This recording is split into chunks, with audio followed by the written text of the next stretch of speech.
তাহলে জিহাদের নিয়ত আছে ইনশাআল্লাহ।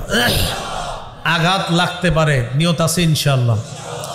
শহীদ হওয়া লাগতে পারে, নিয়ত আছে ইনশাআল্লাহ। আল্লাহ তৌফিক দান করেন।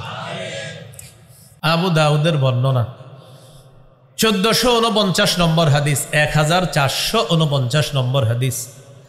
এই হাদিসের বর্ণনাকারী আব্দুল্লাহ ইবনে হুবশিল খাসআমি রাদিয়াল্লাহু তাআলা আন, তিনি বলেন আন্না রাসূলুল্লাহ সাল্লাল্লাহু আলাইহি ওয়াসাল্লাম সুইলা আইয়ুল আমালি আফজালু ইয়া রাসূলুল্লাহ, ইয়া রাসূলুল্লাহ, আল্লাহর কাছে সবচেয়ে শ্রেষ্ঠ আমল কোনটি আপনার কাছে জানতে চাই।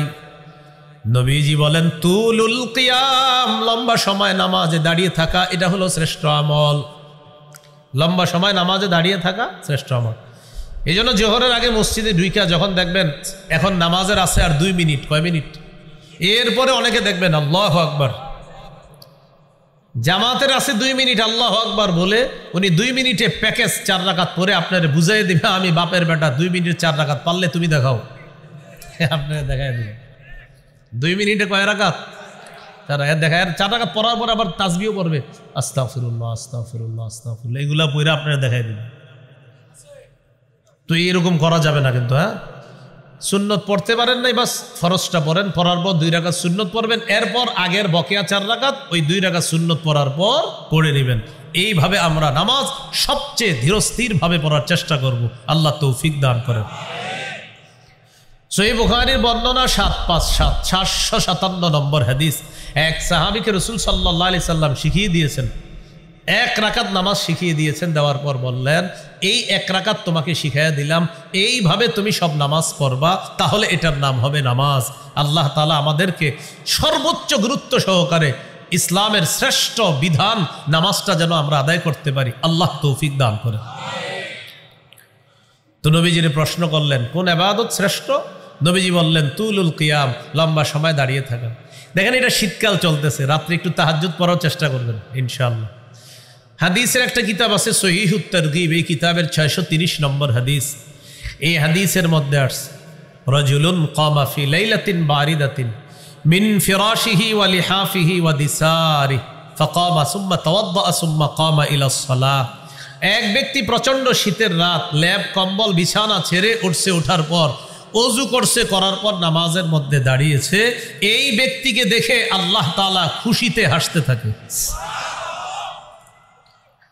ফেরেশতাদেরকে আল্লাহ বলে মা হামালা আব্দি হাদা আলা মা সানাআ, আচ্ছা আমার বান্দা যে এই শীতের রাতে নামাজে দাঁড়িয়েছে, কেন দাঁড়িয়েছে? তো ফেরেশতারা জবাব দেয় রাজা মা ইনদাক ওয়া শাফকাতাম মিম্মা ইনদাক, আল্লাহ আপনার কাছ থেকে পাওয়ার আশায় আর আপনার আযাবের ভয়ে আপনার সামনে দাঁড়িয়েছে। আল্লাহ তাআলা বলেন আতাইতুহু মা রাজা ওয়া আম্মানতুহু মিম্মা ইয়াখাফ, সে যে আশায় দাঁড়িয়েছে তোমরা সাক্ষী থাকো, আমি তাকে দিয়ে দিলাম। সে যে ভয়ে দাঁড়িয়েছে সাক্ষী থাকো, সেই ভয় থেকে আমি তাকে নিরাপত্তা দান করলাম। মাজমাউজ জাওয়ায়েদ 2 নম্বর খণ্ড 258 নম্বর পৃষ্ঠা। একজনের সুন্দরী স্ত্রী আছে আর নরম বিছানা আছে। ওয়াল্লাযী লাহু ইমরাআতুন হাসানাতুন ওয়া ফিরাশুন লাইয়িন, কারো সুন্দরী স্ত্রী আছে, নরম বিছানা আছে, রাত 3টা-4টা বাজে ঘুম ভাঙছে, ভাঙার পর দেখে স্ত্রী ঘুমায়, আশেপাশে বীরপুর 1 নম্বরের সব মানুষগুলা ঘুমায়, যদিও 1 নম্বরেও 3টা-4টাও আপনি অত ঘুমন্ত মানুষ পাবেন না, অনেক জাগ্রতও পাবেন। জাগ্রত পাবেন যাদেরকে, এদের অনেকে ভালো কাজে পাবেন, কিন্তু বেশিরভাগ যাদেরকে পাবেন সেই কাজটা যে কি কাজ আল্লাহ তাআলা ভালো জানেন। তো যাই হোক, এখন আপনি ওই টাইমে উঠলেন, ওঠার পর আপনি ওযু করলেন, করার পর আপনি নামাজে দাঁড়াইলেন। ইউহিব্বু ওয়া ইয়াস্তাবশিরু ওয়া ইয়াদহাকু, পাশে সুন্দরী স্ত্রী, নরম বিছানা, আর এই ব্যক্তি তাহাজ্জুদে দাঁড়িয়ে গেছে। এই ব্যক্তিকে আল্লাহ ভালোবাসে, তার প্রতি আল্লাহ খুশি হয়, তাকে দেখে আল্লাহ হাসতে থাকে।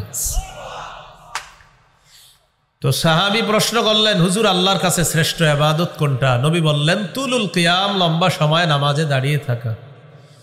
কিলা ফাইয়ুস সাদাকাতি আফজালু ইয়া রাসূলুল্লাহ, আল্লাহর কাছে সবচেয়ে শ্রেষ্ঠ সদকা কোনটা? নবীজি বললেন জাহাদুল মুকিল্লি, কোন ব্যক্তি উপার্জন করার পর কষ্টার্জিত উপার্জন থেকে সে সামান্য সদকা করা, এই সদকা আল্লাহর কাছে শ্রেষ্ঠ সদকা বলে গণ্য হয়ে যায়। 3 নম্বর কিলা ফাইউল হিজরাতি আফযলু ইয়া রাসূলুল্লাহ, হুজুর আল্লাহর কাছে শ্রেষ্ঠ হিজরত কোনটি? নবীজি বললেন, মান হাজারা মা হারামাল্লাহু আলাইহি, আল্লাহ যা হারাম করেছেন এই হারাম কাজ থেকে বেঁচে থাকা, এটা আল্লাহর কাছে শ্রেষ্ঠ হিজরত বলে গণ্য হয়ে যায়। কিলা ফাইউল জিহাদি আফযলু ইয়া রাসূলুল্লাহ, প্রশ্ন করা হলো আল্লাহর কাছে সবচেয়ে শ্রেষ্ঠ জিহাদ কোনটি?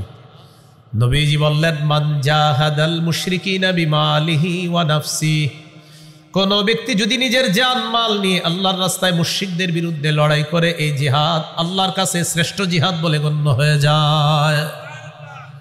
কিলা ফাইউল কতলি আশরাফু ইয়া রাসূলুল্লাহ, ইয়া রাসূলুল্লাহ, আল্লাহর কাছে সবচেয়ে শ্রেষ্ঠ শাহাদাত কোনটি, সবচেয়ে শ্রেষ্ঠ হত্যাকাণ্ড কোনটি? নবীজি বললেন, মান উহরিকা দামুহু ওয়া উকিরা জাওয়াদুহু, কোন ব্যক্তিকে জিহাদের ময়দানে শহীদ করা হলো আর তার ঘোড়াটাকেও শহীদ করা হলো, এই হত্যাকাণ্ড, এই শাহাদাত আল্লাহর কাছে সবচেয়ে মর্যাদাপূর্ণ শাহাদাত। বলেন শাহাদাত, আবার বলেন। তাহলে নতুন আলোচনা, শাহাদাত, শহীদ হওয়া। প্রথমে জানলাম ক্রেতা আল্লাহ, বিক্রেতা মুমিনগণ, দ্রব্য জানমাল, মূল্য জান্নাত, আর ময়দান হলো, বাজার হলো জিহাদের ময়দান। জিহাদের ময়দানে জিহাদ করা লাগে, জিহাদ বিষয়ে জানলাম। জিহাদ করতে করতে শহীদ হওয়া লাগতে পারে, তো শহীদ হব কি না এটার ভূমিকা একটা হাদিস জানি, তিরমিজির বর্ণনা, 1656 নম্বর হাদিস। قال رسول الله صلى الله عليه وسلم لا يكلم أحد في سبيل الله والله أعلم بمن يكلم في سبيله إلا جاء يوم القيامة اللون لون الدم والريح ريح المسك। কোন ব্যক্তি আল্লাহর রাস্তায় জিহাদ করার জন্য গেছে, আঘাত লাগছে শরীরের মধ্যে, এই আঘাত লাগার কারণে কিয়ামতের ময়দানে এই ব্যক্তি যখন আল্লাহর সামনে যাবে, তার রং হবে রক্তের রং, আর তার শরীর থেকে মেশক আম্বরের ঘ্রাণ বের হবে। তিরমিজির হাদিস, 1655 নম্বর হাদিস। قال رسول الله صلى الله عليه وسلم ثلاث حق على الله عونهم, নবী বলেন 3 ব্যক্তিকে সাহায্য করা আল্লাহ নিজের উপর ওয়াজিব করে নেয়। 1 নাম্বার, আল মুজাহিদু ফি সাবিলিল্লাহ, কোন ব্যক্তি যদি আল্লাহর রাস্তায় জিহাদ করে, এই মুজাহিদকে, মুজাহিদের পরিবারকে সাহায্য করা আল্লাহ নিজের উপর ওয়াজিব করে নেয়। 2 নাম্বার, ওয়াল মুকাতাবুল্লাযী ইউরিদুল আদা, কোন গোলাম তার মনিবের সাথে চুক্তিবদ্ধ হয়েছে, এই পরিমাণ টাকা দিলে মনিব তাকে আজাদ করে দিবে, এই গোলামকে গোলামের জিনজির থেকে মুক্ত করার জন্য আল্লাহ তাকে সাহায্য করা নিজের উপর ওয়াজিব করে নেয়। 3 নাম্বার, ওয়ান্নাকিহুল্লাযী ইউরিদুল আফাফা, যে ব্যক্তি বিয়ের মাধ্যমে নিজেকে পুত পবিত্র করতে চায়, আল্লাহ তাআলা তাকে সাহায্য করা নিজের উপর ওয়াজিব করে নেয়। এই 3 ব্যক্তির একজন হলো আল্লাহর রাস্তার মুজাহিদ। তো জিহাদে গেলে শরীরে আঘাত লাগতে পারে, আবার যদি নসিব ভালো হয় শাহাদাতের মর্যাদাও লাভ করতে পারি। আল্লাহ তাআলা তৌফিক দান করেন। সহিহ বুখারীর বর্ণনা, 3123 নম্বর হাদিস। عن أبي هريرة رضي الله تعالى عنه قال قال رسول الله صلى الله عليه وسلم تكفل الله لمن جاهد في سبيل الله لا يخرجه إلا الجهاد في سبيله وتصديق كلماته بأن يدخله الجنة أو يرجعه في مسكنه الذي خرج منه ما نال من أجر أو غنيمة। এক ব্যক্তি জিহাদে বের হয়েছে, জিহাদে বের হওয়ার পর আল্লাহর রাস্তায় লড়াই করতেছে, আল্লাহর রাস্তায় লড়াই করতেছে, তার শুধুমাত্র নিয়ত, আল্লাহ আমি তোমাকে খুশি করার জন্যই জিহাদে আসছি, আল্লাহ তুমি পুরস্কার দিবা, এই আশায় জিহাদে আসছি। আল্লাহ দায়িত্ব নিয়ে নেয়, হয়তো তাকে শহীদ করে জান্নাতে পৌঁছায়া দিবে, অথবা গাজী বানিয়ে প্রচুর গনিমতের মাল সম্পদ সহ তার বাড়িতে আল্লাহ তাকে ফিরাইয়া দিবেন। তাহলে একটা হলো শহীদ আর একটা হলো গাজী। সহিহ মুসলিমের বর্ণনা, 1878 নম্বর হাদিস। قال رسول الله صلى الله عليه وسلم مثل المجاهد في سبيل الله كمثل الصائم القائم القانت بآيات الله لا يفتر من صيام ولا صلاة। এটা একটু তাকান, দেখেন আল্লাহু আকবার।